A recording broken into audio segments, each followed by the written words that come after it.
नमस्कार देशवासियों, कैसे हो आप सब। मैं आपके देश का हिंदू है ना, और मैं सुरक्षित हूं क्योंकि मैं किसी पार्टी का हिंदू नहीं हूं, मैं इस देश का हिंदू हूं। याद रख लेना मेरी बात, ठीक है। अब चलो आगे बात करते हैं अपन।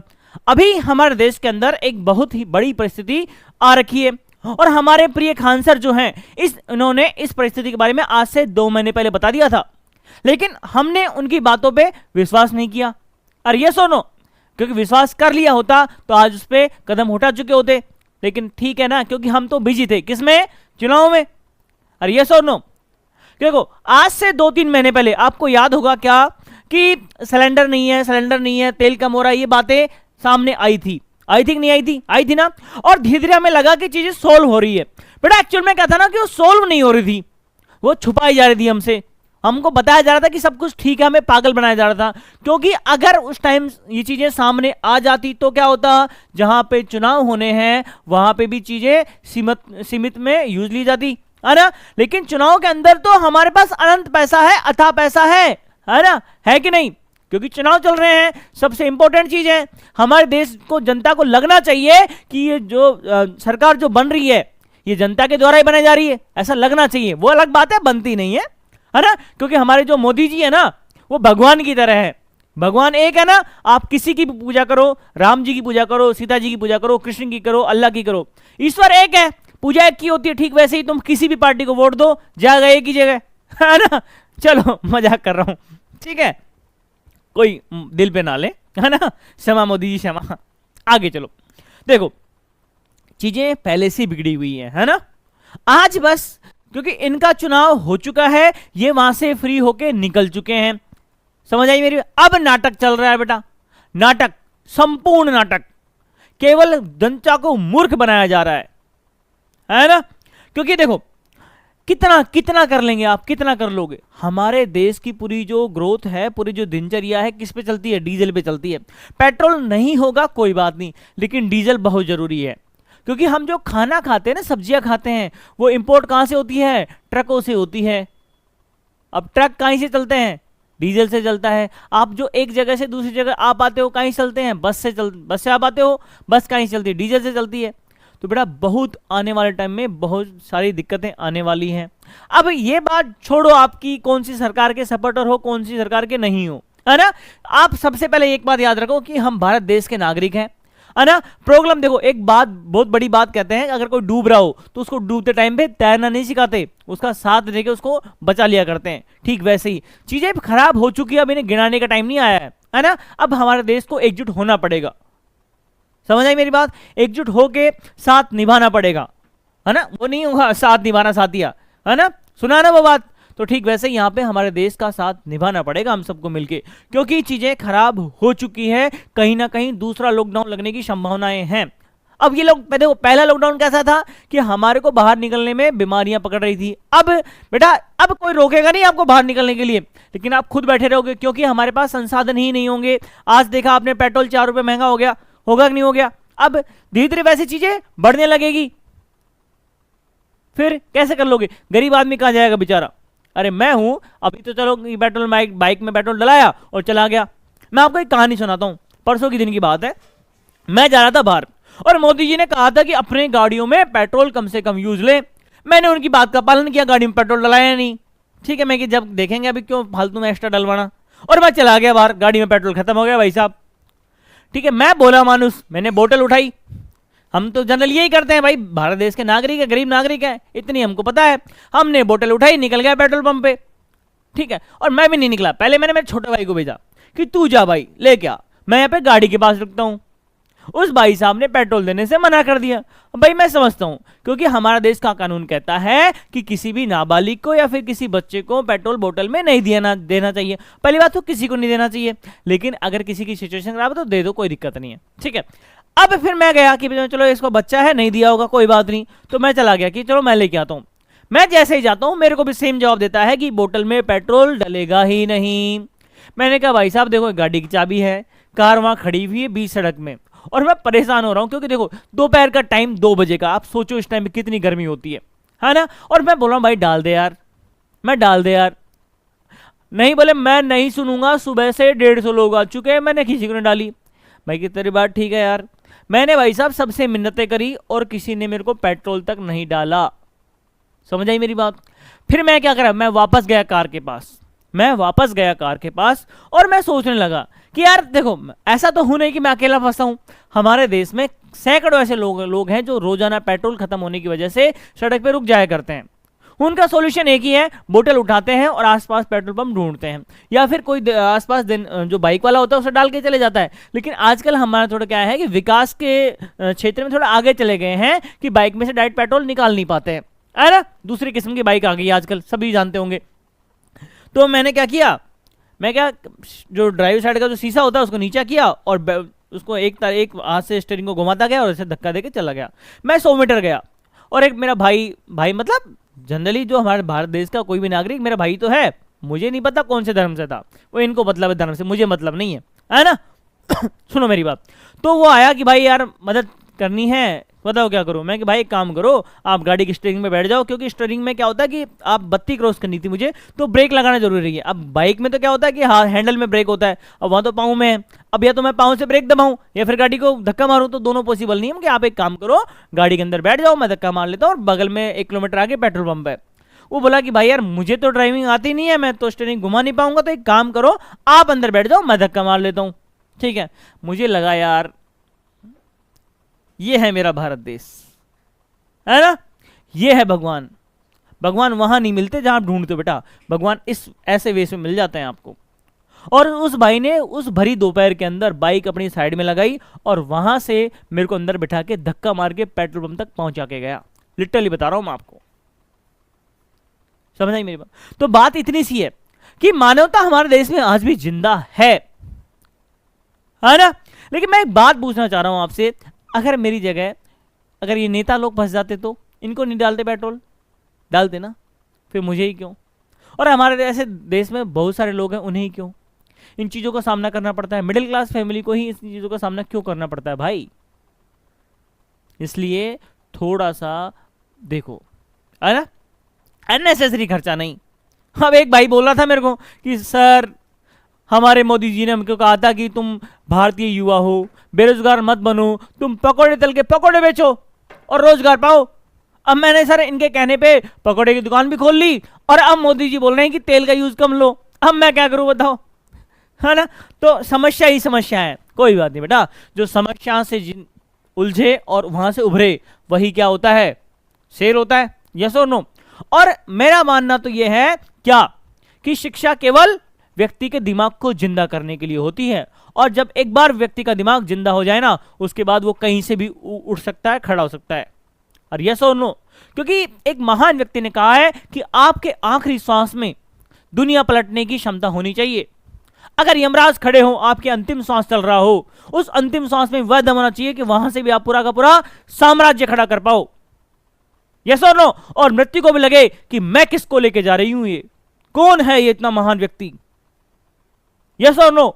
ऐसे बनना चाहिए, है ना। क्योंकि देखो, अगर आप शिक्षा के पीछे जाओगे और शिक्षित बनोगे, अच्छी बात है, शिक्षा बेटा देखो, शिक्षा आपको जॉब देने के लिए नहीं, मैं आपको बता दूं, है ना। शिक्षा अगर जॉब देने के लिए होती तो बीए, एमए, 12th, 10th इनके पास करते ही आपको कोई ना कोई जॉब मिल जाती।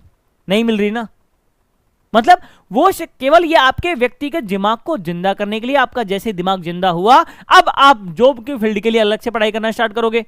अरे करोगे कि नहीं? अगर केवल आप इस पढ़ाई को लेके जाओगे ना, आपको 10 से 15 हजार के अलावा कोई जॉब नहीं देगा। यस और नो? लेकिन आप उस दिमाग से कोई बिजनेस खड़ा करते हो, कुछ काम एक्स्ट्रा अपना खड़ा करते हो, तब आप वहां से पैसा कमा पाओगे। यस और नो? और मैं आपको हमेशा बोलता हूं क्या, कि आजकल की दुनिया में सक्सेस की सिंपल सी डेफिनेशन है क्या? पैसा। जिसके पास पैसा है वो सक्सेस है, जिसके पास पैसा नहीं है वो कुछ भी नहीं है। याद रख लेना मेरी बात, है ना। और जो लोग बोलते हैं ना कि मैंने दुनिया देखी है, उनसे पूछना तुम्हारे पास कितने वो हैं, वीजा हैं, कितना पासपोर्ट, मुझे दिखाना, कितने देश की स्टैंप लगी हुई है, तब चुप हो जाएगा वो। बेटा उन्होंने कुछ नहीं देखा है, उन्होंने केवल मूर्ख बनाया है दुनिया को, है ना। हमारे देशवासियों ने आजकल हमें सिर्फ मूर्ख बनाया है बचपन से। तुम ये मत करो, तुम ये मत करो, तुम ये उलझे रहो, ये उलझे रहो, तुम एसी मत चलाओ, बिल आता है। अरे भाई हमें ये नहीं बताना था आप कि एसी मत चलाओ, बिल आना था।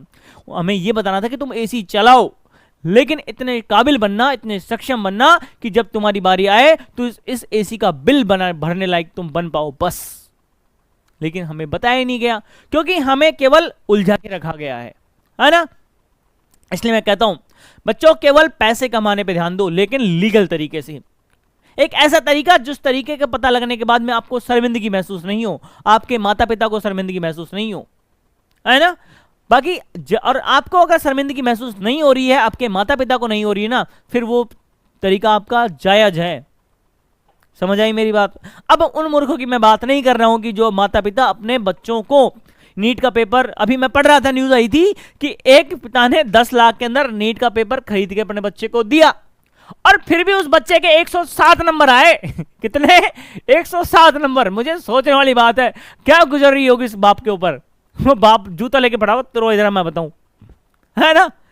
और एक तो उम्मीद चल रहा है कि नीट का पेपर तो चलो कोई बात नहीं, दोबारा लग रहा है, लेकिन उनका क्या, जिन्होंने 30-30 लाख रुपए में पेपर खरीदा था, उनके बारे में कौन बात करेगा? उनको रिफंड कौन दिलाएगा?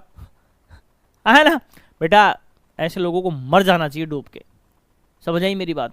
अगर मुझे कोई बोले ना कि मैं तेरे को पेपर खरीद के देता हूं, तो जॉब लग जा, मैं बेलदारी करना पसंद करूंगा। क्या समझे? बेलदारी करना, भूखा मरना पसंद करूंगा। समझ आई मेरी बात। उस व्यक्ति के ऐसा करने से कितने लोग, और चैट वायरल हुई है, किसी लड़की के चक्कर में उसने बोला है कि मैंने तेरे लिए पूरा का पूरा पेपर लीक कर दिया। अरे मूर्ख, तेरी वजह से 25 लाख बच्चे सदमे में थे। कि और देखो, मर जाना सब कुछ नहीं है, क्योंकि एक बार मर जाए ना इंसान तो केवल एक बार मरता है, लेकिन अगर मेंटली परेशान हो जाए तो हर रोज, हर दिन मरता है, हर क्षण मरता है। यस और नो, मरता ना। 25 लाख बच्चे, उस व्यक्ति को कितना, क्या सोच रहे होंगे, उनकी मेंटलिटी, उनका मेंटल प्रेशर क्या रहा होगा यार। मेरी दोस्त की बहन है जिसने नीट का एग्जाम दिया था, ठीक है। उस व्यक्ति, मैंने उस दोस्त से मिला, क्योंकि बच्चों का तो क्या होता है कि मुझे पता चल नहीं पाता, क्योंकि वो बता नहीं पाते आजकल, क्योंकि बाहर चले गए सब के सब। तो वो मुझे बोलता है कि भाई यार, बहन परेशान है, वो अभी सब कुछ एक्सेप्ट ही नहीं कर पा रही है ना। उसने तो सब कुछ बंद करके रख दिया था, अपने माइंड को बोल दिया था, क्योंकि बेटा आपका माइंड को जिस दिन आप बोलोगे ना कि मैं रिलैक्स हूं अब से, वो उस टाइम से वो रिलैक्स हो जाएगा और तब से काम करना बंद कर देगा, ठीक है ना। उसके बाद जैसे करते ना अपन, बचपन में करते थे, कोई काम करते करते करते करते करते हमसे नहीं हो रहा था, फिर हम बोलते थे जय श्री राम, फिर हमको पता नहीं कौन सी शक्ति आ जाती थी, फिर हम उस काम को जोर से करने लगते थे। बचपन की कहानी बता रहा हूं, मैं तो ऐसे करता था, है ना। और ये बताएंगे हमें भक्ति कैसी की जाती है। फालतू की बात है।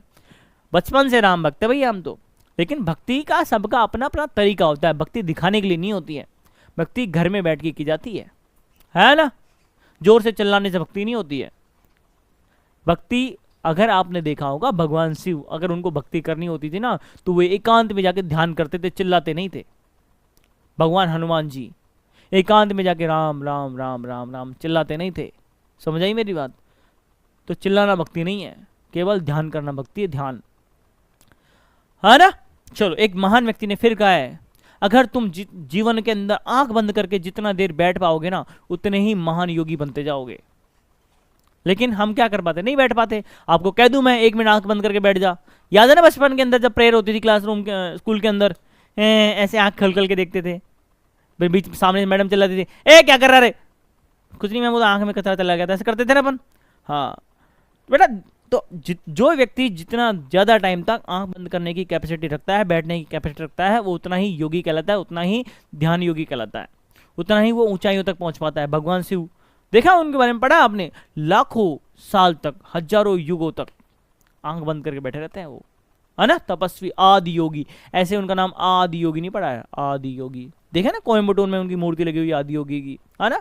हाँ, अब कोई मूर्ख बोलेंगे हजारों युगों, अरे बेटा तुम क्या जानो उनकी बातें, है ना। अपनी कल्पनातीत है वो, आपकी कल्पनाओं से परे, आपकी जहाँ सोच खत्म होती है ना, वहाँ वो शुरू होते हैं। समझ आई मन। कपूर गौरम करुणावतारम संसार सारम मृगेंद्रहारम, है ना। कपूर के जैसा गौर वर्ण है उनका, तो आपके और मेरे समझ से कई गुना परे हैं वो।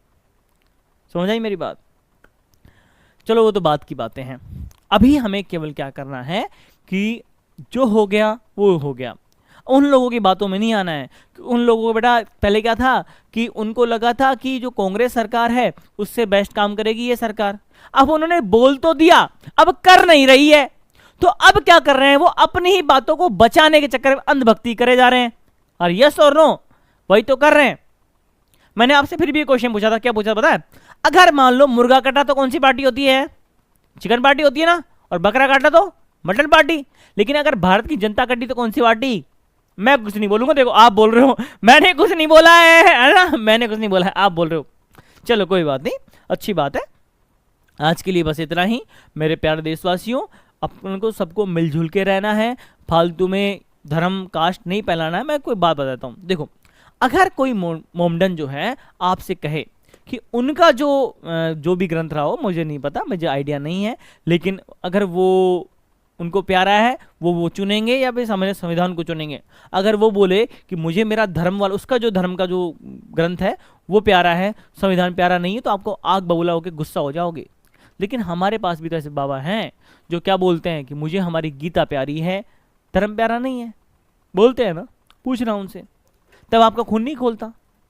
बेटा आप क्या हो, इसकी मानसिकता के शिकार हो। सेम टाइम पे आपका खून दोनों जगह खोलना चाहिए। और यस और नो, किसी महान व्यक्ति ने कहा है क्या, अगर आपको किसी की बुद्धिमानता का परिचय लेना हो कि वो बुद्धिमान है या नहीं है, तो उससे केवल 2 क्वेश्चन करने हैं। पूछो कौन से? पूछो कौन से? क्या तुम कांग्रेस को पसंद करते हो? अगर वो मना कर दे क्या कि नहीं करता, तब आपको राहत की सांस लेनी है। फिर आपसे उससे दूसरा क्वेश्चन पूछना है, क्या कि तुम क्या बीजेपी को पसंद करते हो? तब आपसे बोले वो क्या कि हाँ करता हूं, तो बेटा वो सबसे बड़ा मूर्ख है। लेकिन अगर उसका जवाब आता है क्या कि हाँ मैं इसको भी नहीं करता, मैं उसको भी नहीं करता, तब मान लेना कि वो बुद्धिमान व्यक्ति है। समझ आई मेरी बात, है ना? और देखो मैं नहीं कर रहा हूं, हमारे देश के अच्छे अच्छे जो शिक्षक हैं वो कह रहे हैं। और बेटा एक बात याद रखना, शिक्षक कभी भी झूठ नहीं बोलता है। अरे क्योंकि शिक्षक एक अपने स्टूडेंट्स के लिए माता पिता की तरह होता है। और आप हल्का सा, अगर आपको मेरी बातें गलत लग रही हो तो एक काम करना, किसी भी छोटे बच्चे को पढ़ाने की कोशिश करना, है ना? और आप जब उसको पढ़ाने बैठोगे ना, आपकी औकात नहीं होगी कि आप उसको गलत पढ़ा दो, नहीं पढ़ा पाओगे ना गलत, क्योंकि आप उस टाइम पे उसके शिक्षक हो। इसलिए शिक्षक की जिम्मेदारी सबसे अधिक होती है ना। तो बेटा जो गुरुजी बता रहे हैं ना, जो आजकल के हमारे देश के जो शिक्षक बता रहे हैं, वो कभी भी गलत नहीं बोलते, झूठ नहीं बोलते। खान सर ने पहले बोल दिया था, अवध ओझा सर फिर बोल रहे हैं। समझ जाओ, है ना? अंधभक्ति से अट जाओ, उठो जागो और कर्म करो। फालतू की बातों में यूज मत लो, खुद का दिमाग यूज में लो। अरे मैं कह रहा हूं मेरी बातों में मत आओ, केवल खुद का दिमाग यूज में लो, है ना? आपका जो दिमाग है, दिल नहीं, दिल नाम की कोई चीज नहीं होती, फालतू बकवास मत करो। दिल का काम है केवल ब्लड को पंप करना। समझ आई मेरी बात? ओके चलो बाय बाय।